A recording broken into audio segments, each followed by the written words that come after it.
August the 4th, 1964, an incident in the Gulf of Tonkin off North Vietnam. The next morning, reporters were briefed by Secretary McNamara.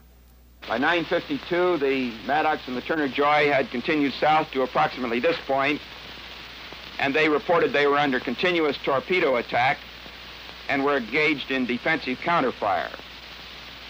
By 10:15, they had advanced approximately to here. They were reporting they were avoiding torpedoes and that they had sunk one of the attacking patrol craft. At 10:42, the destroyers reported they had evaded additional torpedoes and had sunk a second of the attacking patrol craft. Other protective aircraft from the Ticonderoga had arrived overhead and had joined the defensive patrol. At 10:52, the Maddox reported the destroyers were again under attack. At midnight, by which time the vessels were in this position, the destroyers reported that they had suffered no hits, no casualties, and that the defensive aircraft from the Ticonderoga were illuminating the area and attacking the enemy surface craft. Aggression by terror against the peaceful villagers of South Vietnam has now been joined by open aggression on the high seas against the United States of America. The determination of all Americans to carry out our full commitment to the people and to the government of South Vietnam will be redoubled by this outrage. During the night, 64 attack sorties were launched from the U.S. carriers Ticonderoga and Constellation against 4 North Vietnamese patrol bases and certain support facilities associated with those bases. These points are located on this map showing the Gulf of Tonkin, South China, North Vietnam. The first base is at Hong Gai in the north of Vietnam, the second at Lac Chau, the third at Phuoc Loy, the fourth at Quang Cay. And the fifth strike was against the Vinh oil storage depot, which is associated with the Phuoc Lao torpedo base.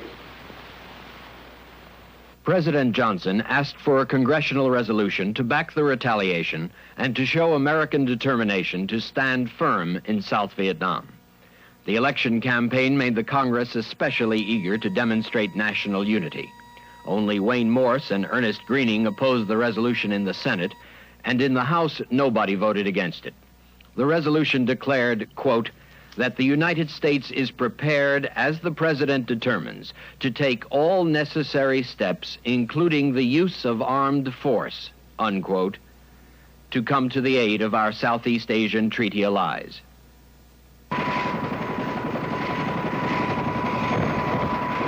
At the time of the Tonkin incident, in spite of American advisors and equipment, it was a Vietnamese war, and it was going badly. So badly, in fact, that McGeorge Bundy later testified that we feared a military collapse. The United States poured in combat troops, 75,000 by August 65, 500,000 today. It became an American war. Americans were fighting it, and American technology was changing the face of the country. In March 1965, the United States started regular bombing of the North. Today, only a handful of targets recommended by the Joint Chiefs have not been hit.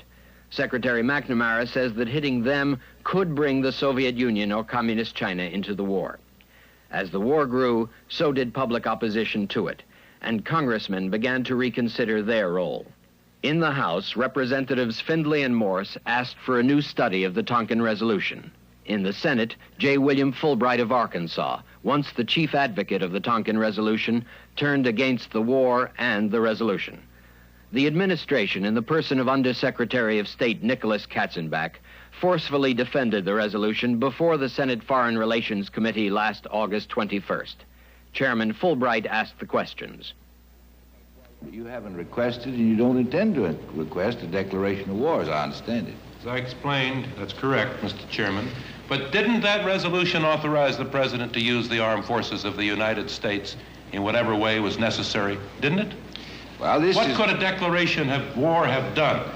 This is that would have given the president more authority and a clearer voice of the Congress of the United States than that did. The circumstances partook of an emergency as an attack upon the United States, which could fall within the procedures or the principles developed in the last century of these temporary repelling of attacks, as opposed to a full-fledged war, which we're in.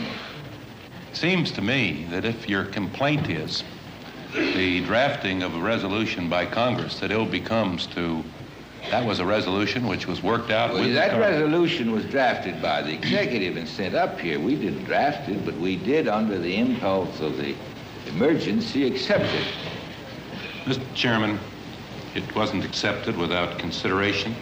Yes, it was debated largely without any consideration. Well, Mr. Chairman, how much debate was there on that resolution as compared with the declaration of war when President Roosevelt sent that up? How quickly did the Congress respond? If you say there was pressure, there was the urgency, maybe people regret afterwards a declaration of war. There is no way that we can be consistent with the Constitution of this country, simply read, without entertaining a resolution of war against Vietnam in some fashion or other. There's no way that the Congress can get away from that responsibility. It can't be taken away, and we are, in fact, in war. Now, I think that the Constitution loses its force through the ebbing away of these rights and obligations by the sliding away and erosion, as it were. I can't see how we can escape this very simple constitutional fact. As I've been amazed to hear a former head of the Department of Justice tell us that the Constitution is literally outmoded with regards to this great prerogative that rests with the people who are sent to the Congress, that now we can send resolutions which are clearly in a great amount of confusion. So I think that we have a constitutional obligation to own up to whether or not we want to stand before the peoples of the world and their nations and say we do, in fact, declare war against Vietnam. I would admit that this certainly was not a declaration of war, and I think we should reserve that authority to Congress. But I do think it was the next step to it, which would be a de facto statement of hostilities. And I think that the people who now look back and say they didn't realize it was that can't read English very well. I think that what we basically said at that time was we gave the president a right to make a flexible response in just about any direction he wanted to, short of using nuclear weapons and short of invading North Vietnam. And I think that any misinterpretation or second-guessing it is not to read the resolution as it passed. And I think Mr. Rosenthal, whether you reflect your constituents or not, you look unhappy. Well, let me say, I'm unhappy, I think, probably because I have a more confused view of these events than any of my colleagues. I think the Gulf of Tonkin resolution is totally irrelevant to any useful discussion of where we are today. The administration has relied on that in CEDAW, but if I can pull back into some modest memory of my law days, I think we had a classical example of a mutual mistake of fact.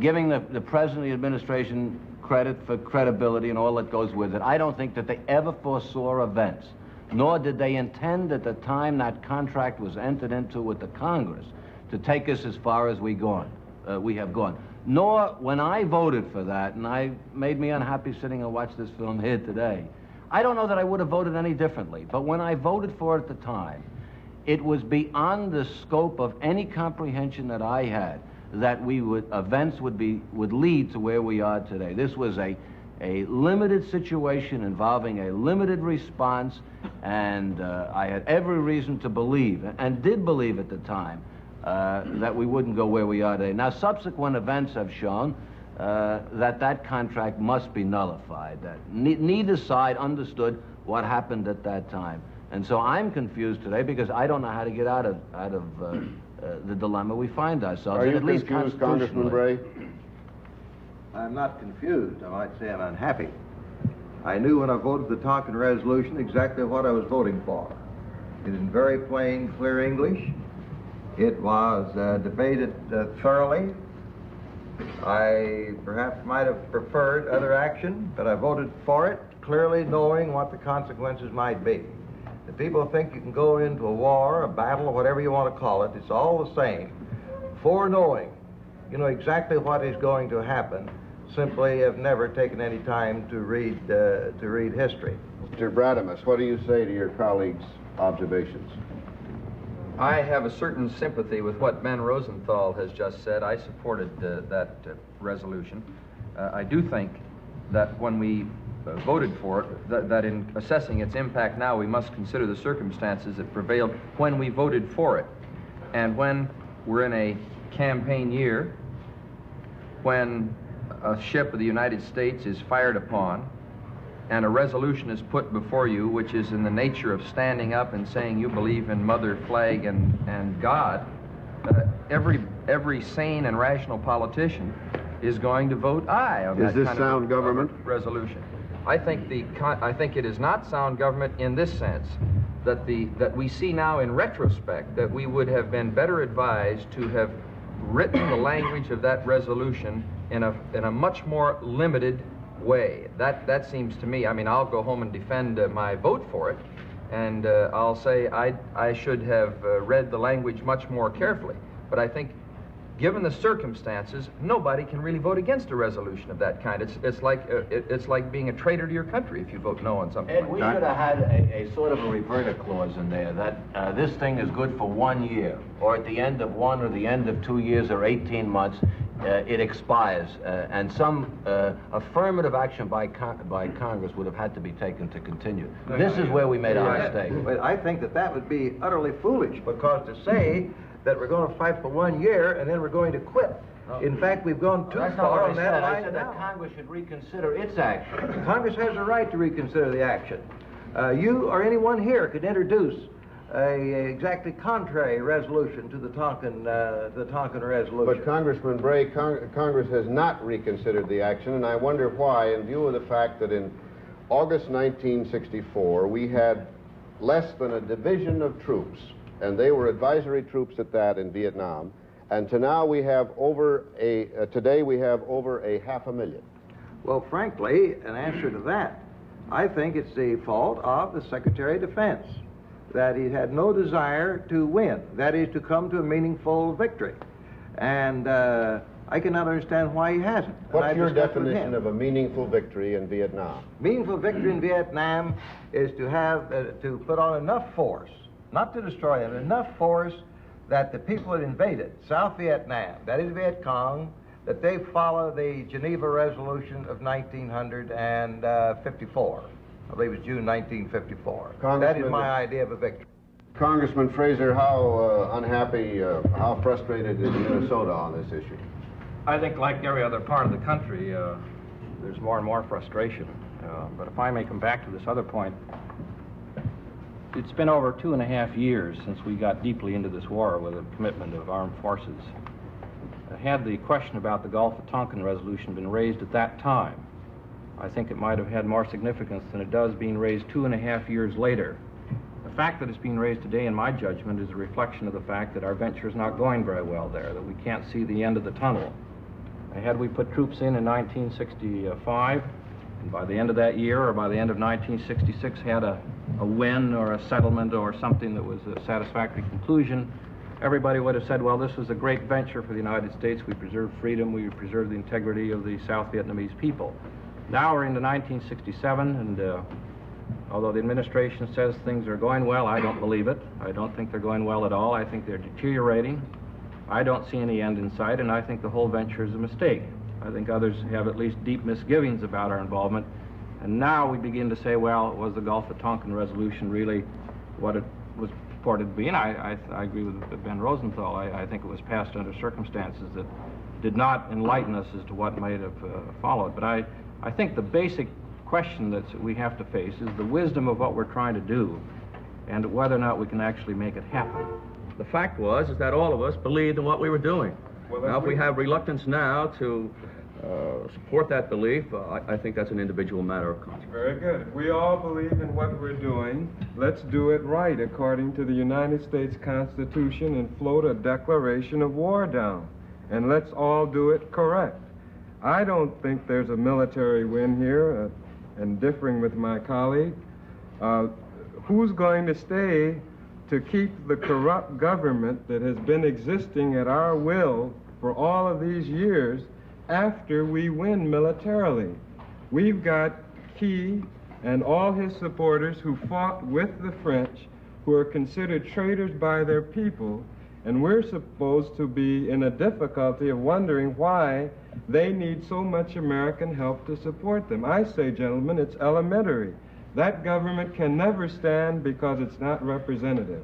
And until the time comes when we have really free elections and have the people elect whom they want, instead of a continuation of a military dictatorship, we'll have to continue a commitment over there. I think it's very unfair to say that it's a corrupt government. Military governments have a way, my friend, of being corrupt, whether we like it or not. It's the history of military governments, and I don't see I think we should give them the benefit of the doubt for at least some small time. Go back to an earlier point. Mr. Gallagher said that the Congress could at any time change its attitudes about the Gulf of Tonkin resolution, could repeal it or what have you.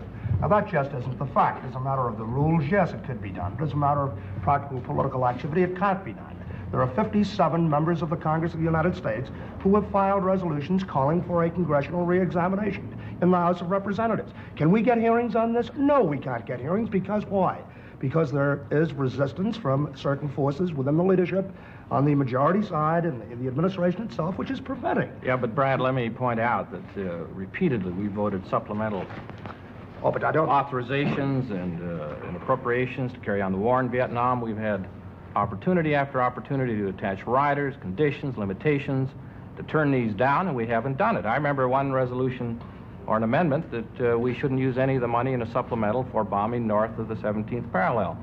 I've forgotten how many votes there were for it. 26. Now, if the majority of the Congress favored a vote to get us out of that war, it would happen. Neil, I think there's another subject in addition to what our policy in Vietnam ought to be that runs through our entire discussion, and that is, what is the role of Congress in making foreign policy? And one of the reasons I think so many of us, probably everybody here, feels frustrated is that it's very difficult for members of Congress to have a very effective handle, particularly as individual congressmen or senators, and obviously for Congress in committee or as a complete institution, to feel that we can really make a dent on foreign policy. I was just reading a speech that Senator Fulbright made about 3 or 4 years ago, in which he said, obviously, he said 3 or 4 years ago, it's the President of the United States who's charged with the responsibility for the conduct and control of foreign policy, and he'll get into trouble when he starts consulting too much with the Congress. And he said that at that time in defense of what President Kennedy did in the Cuban situation, in which the president certainly was not running up to the hill all the time in that very difficult crisis. Well, Congressman Bradamus, are you saying that the nuclear aspects of the world today have outmoded the constitutional provision that Congress, quote, shall declare war, unquote? I'm saying that it has, to a degree not yet ascertainable, eroded, though not outmoded. I don't think John Conyers wants to see us declare war on Vietnam. But I do want to say, let's face the issue. I don't want to face that issue. I think it would be a great mistake. Sometimes it's better to be in diplomacy as well as in politics, to keep things somewhat ambiguous rather than draw lines. I think there's a very important point that we're missing, and that is we have the American public divided and a little bit befuddled about where we are. And I think the reason is that basically it's a unique type of war. It doesn't line up with the classic World War I and II. So right away we started out with a new experience in terms of a war beginning.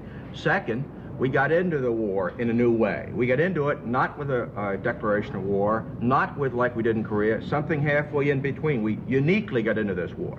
Now, what I'm leading up to is I think it's also true that we're going to have to find a unique way out of this war.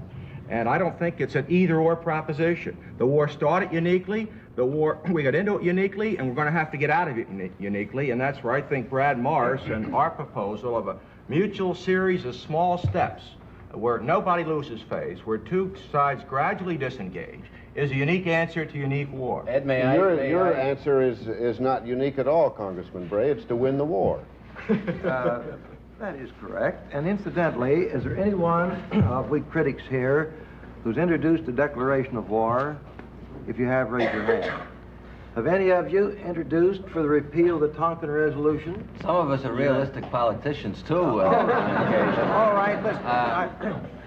Makes a great democracy, Ben. Yeah. Realistic politicians. But you realize that every attack that we make on our government, belittling our government, it's a grand place, whether all of you think so or not, is a very embarrassing to the president in carrying out the war. And I'm not of the president's party. You know that. But I have never, but neither have I ever tried to do anything that I thought would injure my country. Well, and the idea of getting out of this war, that is fine. But did any of you stop to think what surrender of America in Vietnam would mean? And before you make this so simple, I wish you'd do some very careful thinking among yourselves before you propose that. It may sound great to a public in a political argument, but I'm talking about our country. Now, I agree in that regard. I've been in Vietnam 8 times. I was over there with the French Army many years ago.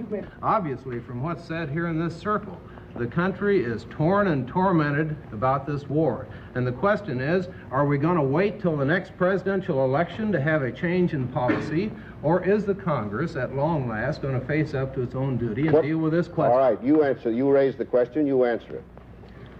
I'm discouraged, frankly. Several of us have joined in this resolution, which calls upon the Congress to deal with its duty under the Constitution, but frankly, we can't get the leadership to respond. I wish it would. What is its duty other than to declare war? What is its duty?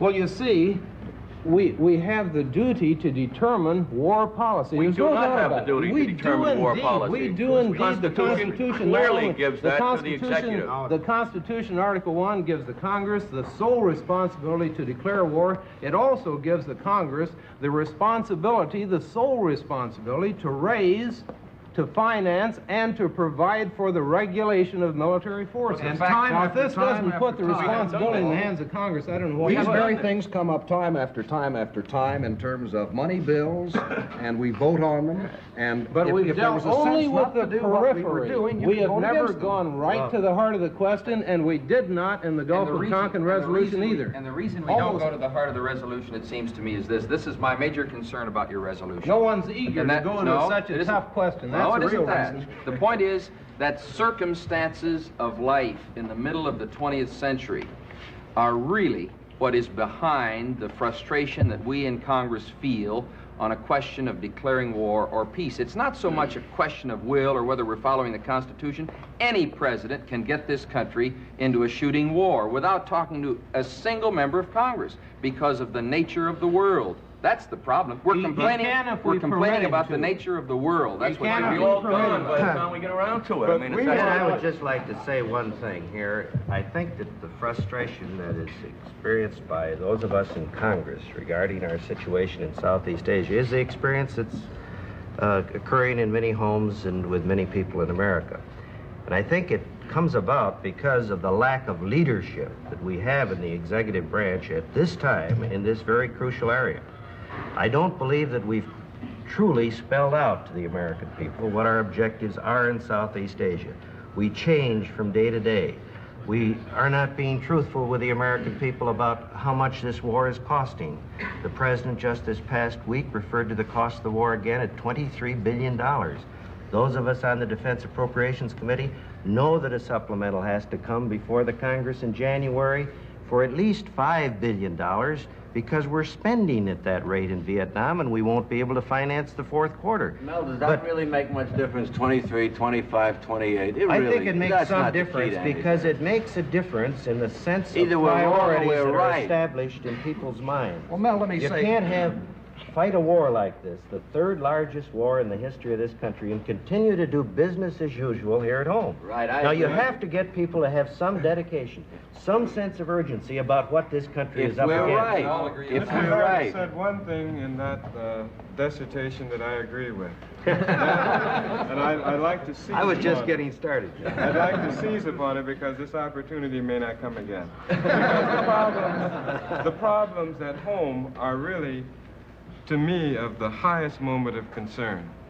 Here in America, for the first time, we've turned our collective governmental attention on the question of racism and poverty and the domestic issues that have been ignored for, frankly, generations.